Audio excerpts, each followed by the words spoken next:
So, it's March 2024, and Shakespeare says that April is the cruelest month, and I believe it's more like March, and that's because March can have days that are in the high 70s, no wind, and yet the world is still recovering from winter. And March can also have blizzard conditions and bring us in southern New England 2-3 feet of snow. Ooh, look at that. What are we looking at here? Looks like a deer femur. Interesting. Poke around in here, see if I can find the rest of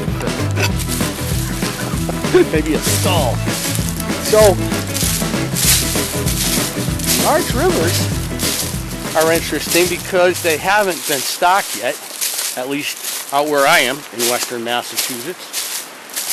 And the fish that you're going to be getting are as wild as they get. Holdovers or plain old wild fish. So let's see if we can get a few of them in this awesome environment where the ramps aren't even up yet. We're still locked in winter,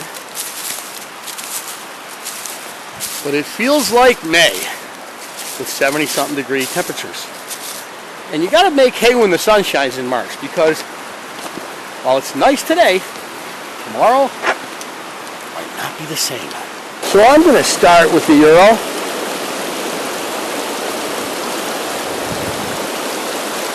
And cast it up. Got a size 14 on with a little bit of pink. And my second is the soft tackle.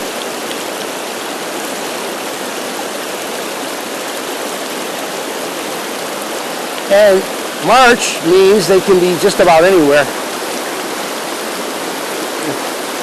This is later in the year. You know you're going to find your fish generally around the punch pools, areas where there's high oxygen, especially if we're looking at rainbows. And your brook trout, and sometimes browns, are going to be in areas tucked up against the bank.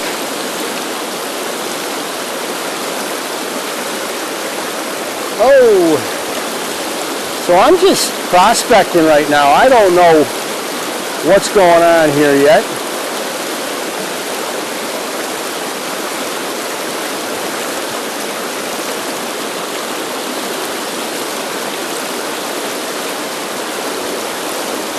Like I always say with Euro nymphing, keep throwing it through the same water. Keep bringing it through. It seems like a hatch to those trout that are down there. They see it come through and come through and come through and come through again. It's easier to do it with Euro nymphing than it is with traditional nymphing methods, I think. You can do it that way, but in Euro nymphing you just spot on, damn it, and just bring it through. So we have this beautiful little fall here that holds fish all year long. And right now, I'm not going to fish it the way I would earlier in the year. I'm moving down, and I'm going to come back up into it.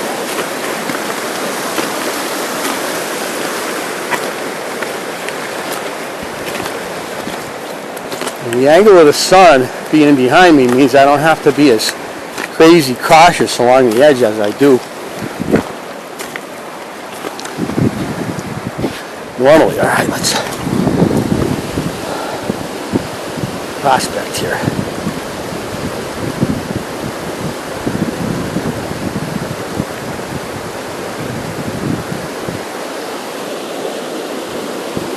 I actually walked in too far.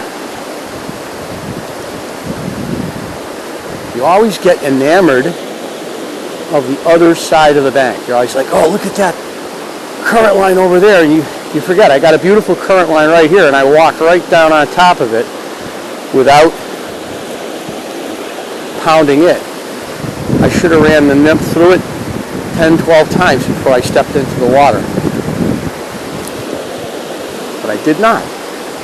Because I looked across the stream and I went, oh.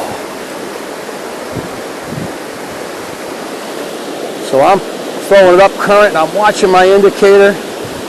Now I'm using mono rigs now, you guys. You know I do that. That's, I think, a natural evolution that you'll take if you get into Euro nymphing, because you realize at a certain point that the fly line is absolutely not an essential. In fact, it's a negative.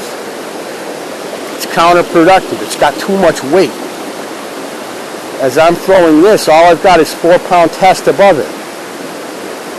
So I got an indicator and it's tied right onto my 4-pound test, which if you take a look at, it's pink and then it goes purple. So I have a built-in indicator there too. If I get into deeper water and I want to let it sink, I can use that pink-purple mono as my natural indicator, knowing that every 2 feet. Ooh, look at over there.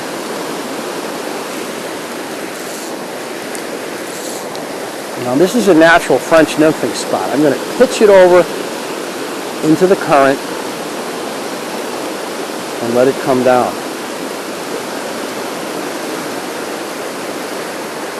I'm watching that indicator as it swings across into the third quarter. It's moving down. And there could be fish out in that calmer water right now.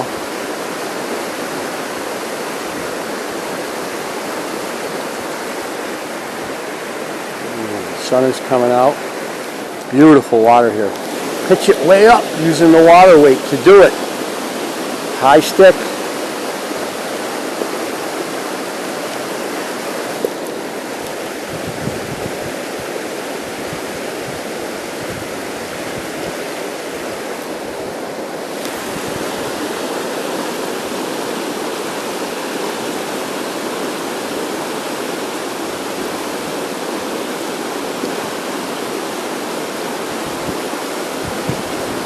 I got some wind that's slowing the drift down a little bit.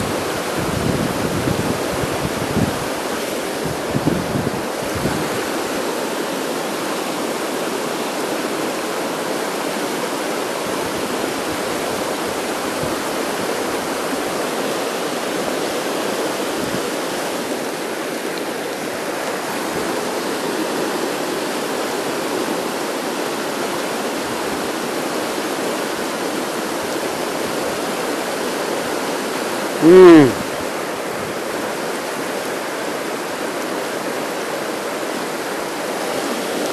going to walk up closer to this maelstrom. You can see my shadow under me now, and I got to be aware of that shadow as the sun is behind me.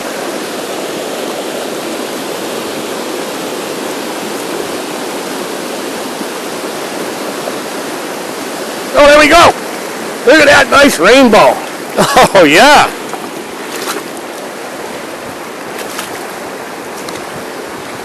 And he had his nose right in that current.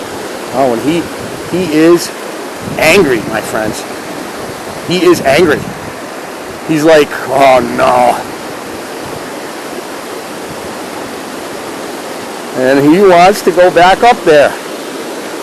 Look at him. He's just taking me where he will. Beautiful fish. Oh, what color. Oh, yeah. Perfect day to catch this guy. Nice and cold. Oh, look at him. Oh, yeah. Like a shark out there. Look at this guy. He hit so hard I thought I was on a rock. I was like, oh no. And here he is. Beautiful, beautiful rainbow. Keep his head up. See if I can get him into my... Oh, we got a little bit more line in here. Alright.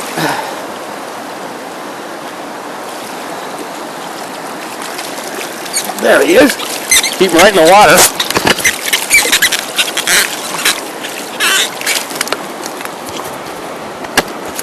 Beautiful color.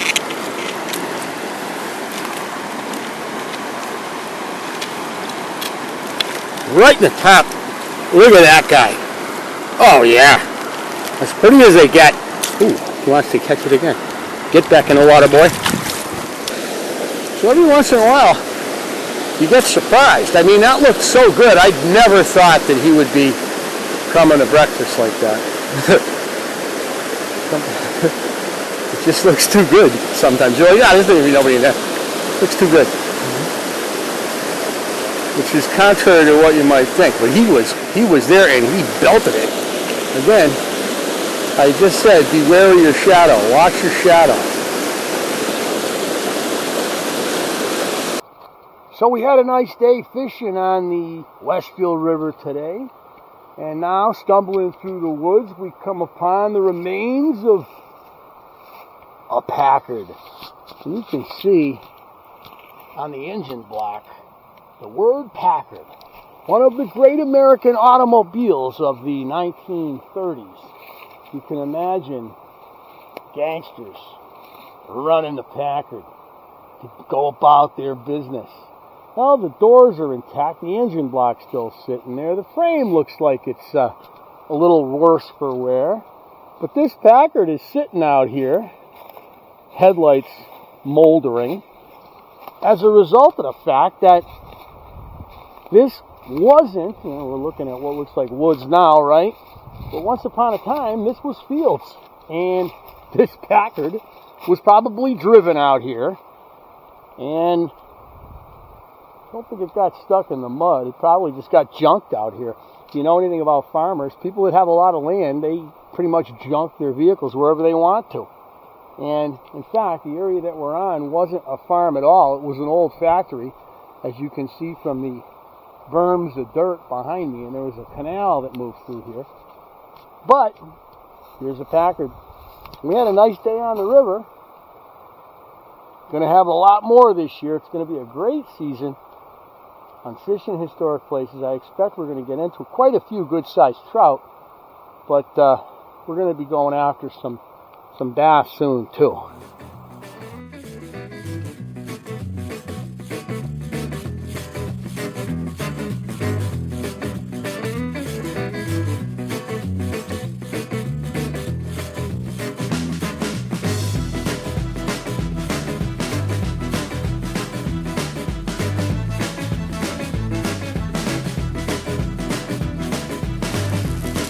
Stuff you find in northeast forests.